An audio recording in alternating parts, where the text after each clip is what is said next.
Chers internautes et amis qui participaient au programme des 100 jours de prière mondiale de l'Église adventiste du 7e jour, je vous propose un sujet au 58e jour de prière, heureux les pauvres en esprit.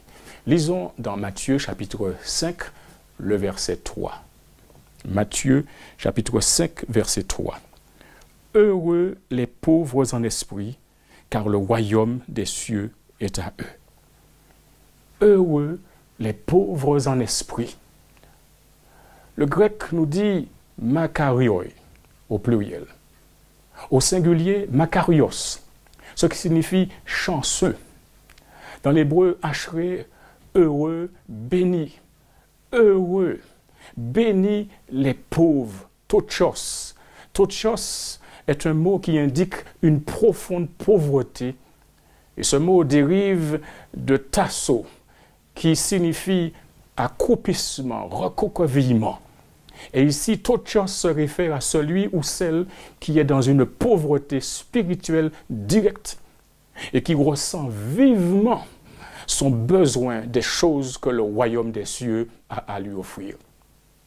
Je voudrais vous soumettre cette pensée du livre Thoughts from the Mount of Blessing, Réflexions de la montagne de bénédiction, pages 7 et 8, et je cite. Cette citation nous dit « Ceux qui savent qu'ils ne peuvent pas se sauver eux-mêmes ou par eux-mêmes faire une action juste sont ceux qui apprécient l'aide que le Christ peut accorder. Ce sont les pauvres en esprit qu'il déclare bénis. À qui le Christ pardonne, il fait d'abord se repentir. Il les fait d'abord se repentir. Et c'est le devoir du Saint-Esprit de convaincre du péché. Et ceux dont le cœur a été touché par l'Esprit de Dieu voient qu'il n'y a absolument rien de bon en eux.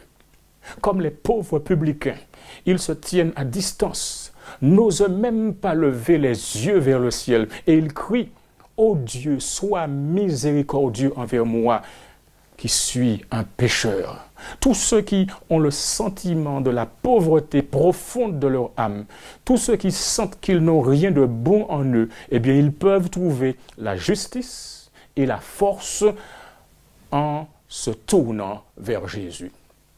Alors, il y a cette question à méditer.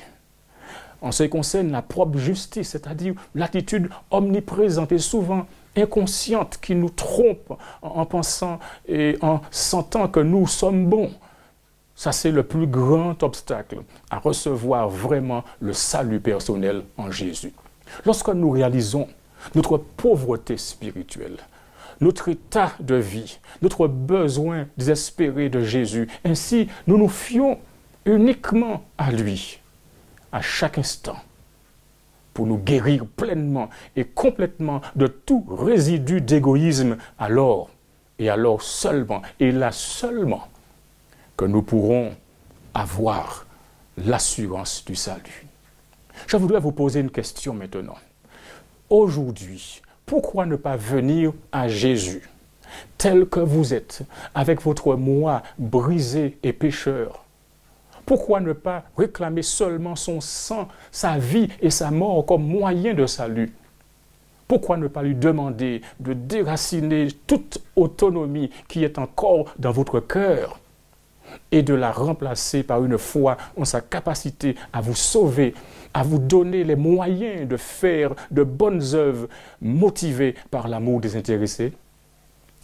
Et quand cela se fait, c'est alors que vous pourrez donc manifester votre reconnaissance comme Nolu Babalo, qui a exprimé sa reconnaissance envers le Seigneur et qui dit « Merci Seigneur pour ta main sur l'Afrique, merci pour ta main protectrice, merci de prendre soin de mes enfants en mon absence. » Et pour lui, le Seigneur mérite toutes les expressions de gratitude. Et puis, il y a Philippe qui, dans son village de Kananga, où il n'y avait pas d'émission radio avant les fermetures dues au Covid-19, mais en cette période, cette période de crise, ils ont 4 émissions chaque semaine sur 4 stations de radio locales. Ainsi donc, nous louons Dieu pour cela. Amen.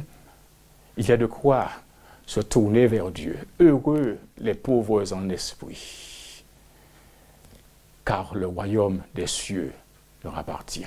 Prions le Seigneur. Nous prions notre Dieu en cette heure pour te remercier pour ce que tu fais pour nous sur une base régulière, pour Jésus qui est venu et qui a apporté un évangile extraordinaire. Heureux les pauvres en esprit, ceux qui reconnaissent leur dépendance, leur besoin de Jésus. Et nous tenons aujourd'hui devant toi, reconnaissant notre besoin de toi, pour que tu enlèves tout égoïsme de nos cœurs, pour que tu nous débarrasses de tout ce qui n'est pas de toi, en sorte que nous nous affectionnons aux choses du royaume des cieux. Ainsi, Père, nous voulons en cette heure te prier pour que tu nous purifies de toute propre justice et nous fasses prendre conscience de notre grand besoin de toi et de manière quotidienne et permanente. Nous prions pour les prédicateurs d'Afrique du Sud qui sont aux prises avec divers problèmes de santé et de stress. Nous prions pour que tu les guérisses, afin qu'ils puissent trouver des moyens de prêcher ta parole aujourd'hui. Nous prions, Père, spécialement pour le frère Samuel, qui souffre de douleurs atroces dans le bas du corps. Les médecins ne savent pas ce qui ne va pas. Ils ont tout essayé, mais ils ne voient pas le mal dont le frère souffre. Mais toi, ô Père, tu es le grand médecin par excellence. Interviens en sa faveur et guéris-le de sa maladie. Nous te prions aussi pour sœur Tabitha, qui a un problème, à qui on a diagnostiqué un trou dans le cœur et qui souffre beaucoup. Ô Seigneur, tu sais sa situation. Interviens, toi, le grand médecin, et guéris-le. Nous te prions pour leur guérison à eux. La guérison aussi à d'autres personnes qui souffrent en ce moment, ici dans ce pays et ailleurs à travers le monde. Nous te prions aussi, Père, pour le centre du ministère chinois à Jakarta, en Indonésie, alors qu'ils organisent des réunions d'évangélisation en ligne tous les sabbats de 9 mai au 20 juin 2020. Et là, on voit se manifester ton Esprit Saint, puisque la première réunion a attiré environ 3000 téléspectateurs et plus de 260 personnes se sont inscrites aux études bibliques. Ô Seigneur, en cette heure, nous savons et nous croyons que tu fais un travail merveilleux parce que tu n'es pas limité. Il n'y a rien qui puisse empêcher à ton œuvre d'aller de l'avant. Alors bénis ces programmes, bénis ces personnes, bénis-nous ici, aide-nous à toujours regarder à Jésus, quoi qu'il arrive, quoi qu'il advienne, et de nous avoir cette dépendance de toi et que nous focalisions sur l'essentiel, c'est-à-dire sur ton royaume. Reviens, Père, pour nous prendre, nous enlever de cette terre de misère, en sorte que nous soyons avec toi pour l'éternité dans la paix et le bonheur, au nom de Jésus. Amen. Que le Seigneur vous bénisse et restez en contact avec lui jusqu'au bout et tous les jours.